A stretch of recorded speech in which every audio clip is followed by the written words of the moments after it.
जाहिद का ताल्लुक एक पुरसुकून पहाड़ी गांव से था, जहां सुबह की अजान हुआ के झोंकों के साथ वादियों में गूंजती और शाम का सुकूत खुदा की मौजूदगी का एहसास दिलाता।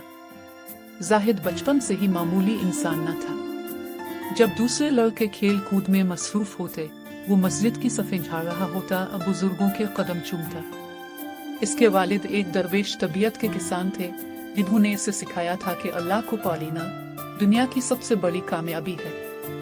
जाहिद दिन में मजदूरी करता, रात में इबादत। इसका दिल दुनिया से नहीं, रब से लगा था। लेकिन इसकी जिंदगी में कुछ कमी थी, एक ऐसी खलिश जो वो खुद भी ना समझ सके। गर्मियों की छुट्टियों में गांव में एक खूबसूरत कार दाखिल हुई। इसमें से एक लड़की उतरी, सफेद लिबास में, चमकती हुई आंखों और हल्की मुस्कुराहट के साथ, जैसे किसी नूरी मखलूक का अक्स हो। वो शहर से आई थी, अपने नाना के पास। इसका नाम मरियम था।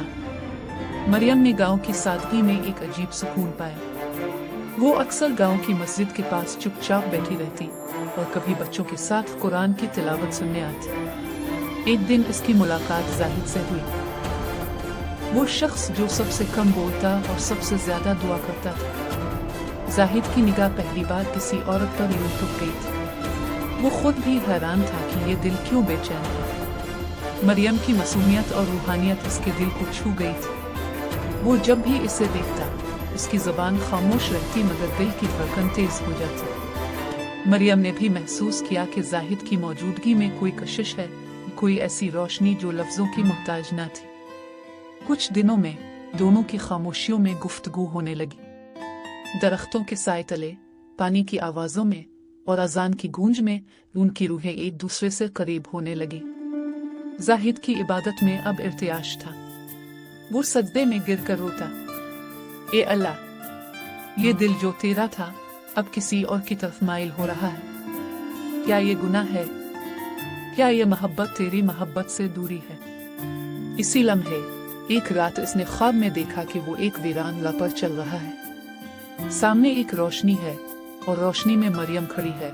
इसके हाथ में कुरान है और वो मुस्कुरा कर कहती है, मोहब्बत अगर खुदा के रास्ते से गुजरे तो वो इबादत बन जाती है जाहिद। अगले दिन जाहिद ने मरियम से खुलकर बात की। मैं तुमसे मोहब्बत करने लगा हूँ, लेकिन मैं तुम्हें चाहकर भी तुम्हें पाना नहीं चाहता, अगर इसमें खुदा की रजा ना हो। मरियम की आंखों में आंसू आ गए। वो बोली, जाहिद, मैं तुम में खुदा को महसूस करती हूँ। अगर ये मोहब्बत हमें रब के करीब ले जाए तो ये गुनाह नहीं हदिया है। दोनों ने वुजू किया, मस्जिद की खामोशी में सजदे में गिरे और एक साथ ये दुआ की, आ रब, अगर हमारी मोहब्बत तेरी रजा में है तो हमें एक कर दे, और अगर नहीं तो हमारे दिलों से उसे निकाल दे, मगर हमें कभी अपनी मोहब्बत से महरूम न करना। कुछ महीने गुजरे। जाहिद के वालिद और मरियम के नाना ने उनके रिश्ते की बात की। सादगी से, दुआओं के साथ जाहिद और मरियम का निकाह हो गया। ना बाजा, ना बैंड, सिर्फ दुरूद, सजदे और दुआएं। निकाह के बाद मरियम ने गांव में मदरसा खोला और जाहिद ने उसे कुरान पढ़ाना शुरू किया। वो दोनों अब मोहब्बत के इस मकाम पर पहुंच चुके थे जहां इश्क और इबादत एक हो चुके थे। वक्त के साथ उनकी कहानी गांव में मशहूर हो गई। लोग उनसे सीखने आते कि मोहब्बत वही है जो खुदा तक ले जाए। अगर कहानी पसंद आई हो तो लाइक करके दोस्तों के साथ शेयर करें।